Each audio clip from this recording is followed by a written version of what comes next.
Hey guys, Chris here. Today I'm going to show you how to use the Microsoft Windows 7 built-in backup tool. One of the useful things about this is that it automatically backs up your files. You don't have to worry about installing third-party software since it's out of the box. And today I'm going to show you how to configure, execute, and recover a backup. What you need is, of course, Windows 7. You also need an external storage unit such as a USB flash drive or an external hard drive. In my case, I'm going to use a 500 gig eSATA external hard drive, but whichever you choose, the process is pretty much the same. What I'm going to do is I'm going to connect my external hard drive to my computer right now.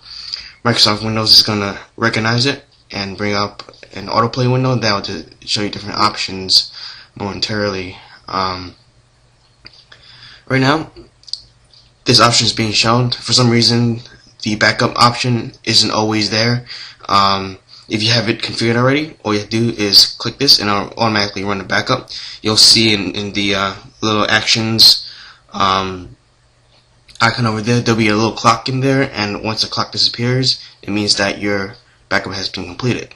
It's relatively simple. It can run in the background. I can be browsing the web and it can be backing up at the same time, no problem. Sometimes this option doesn't show up, as I said before, so what we'll do is we'll do the long way, which is going to the start menu and typing up backup. This first option here will probably be it, backup and restore. If you have yours configured, you can always click backup now. If not, what you can do is you can click change settings, and then what this will do is it will bring up the settings that you can configure for this backup tool, and it will go through step by step in the wizard of how to do that. I forgot to mention that as you're backing up, this bar will be like this green kind of scrolling thing. Once it completes, it will be this turquoise colored bar that shows you how much of the space your external hard drive is being utilized by this backup. And right now I don't really have anything on my backup drive except that backup file, so that I can dedicate the whole space for that. In this window over here, you can select which drive you want to back up to. It's highly recommended that you don't back up to the same drive, because if anything happens to your hard drive, for example, your hard drive crashes, you don't want to lose your backup along with that. So what I'm going to do is I'm going to select my external hard drive right here, and then click next. You get two options over here. You can either let Windows choose, or you can manually select files. I actually like to manually select the files, so I'm going to go ahead and then click next. This will display like a tree list view of all the folders that you have, and you can go ahead and select whichever one you want, and then go ahead and click next. You don't want to usually back up your system files such as your operating system, because that kind of information can grow pretty large, and if you want to do something like that, you can save a system, you can save a drive image of your system partition, but that's out of this the scope of this video. So it'll show you a summary over here of what files will be backing up, and then just click save. It'll record that information in, and then you can hit backup now to back up your files. Now, to recover your files, but before I mention that, it is important to safely remove your hard drive.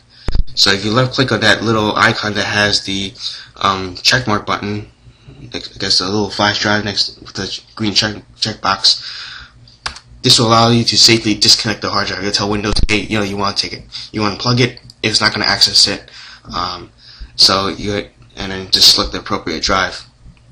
In this case, it'll be this ATA device. In order to recover from, let's say, a hard drive failure, you have your backup drive connected.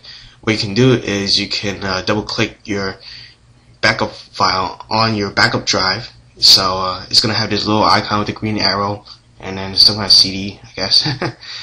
So once you double click, you can choose to restore your files. You can restore all files for all users, but usually I would select this one, the first one, depending on what you need, and then it'll show you all the options of recovering.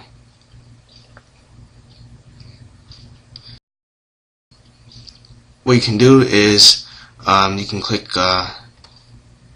search, and then you can search for the files you want to restore. You can browse for files, browse for folders. So you have different options here on how to recover. Right now I'm going to click browse for folders, and you can take a look back on the D drive, which is the files I backed up. So let's say, for instance, I want to restore a single folder from my backup. Let's say my resume, for example. You would navigate to the appropriate folder, and then let's say you want to recover this whole folder. You can add this folder to the restoration, or you can add specific files. So if, let's say, there is a file, one specific resume that I want to restore,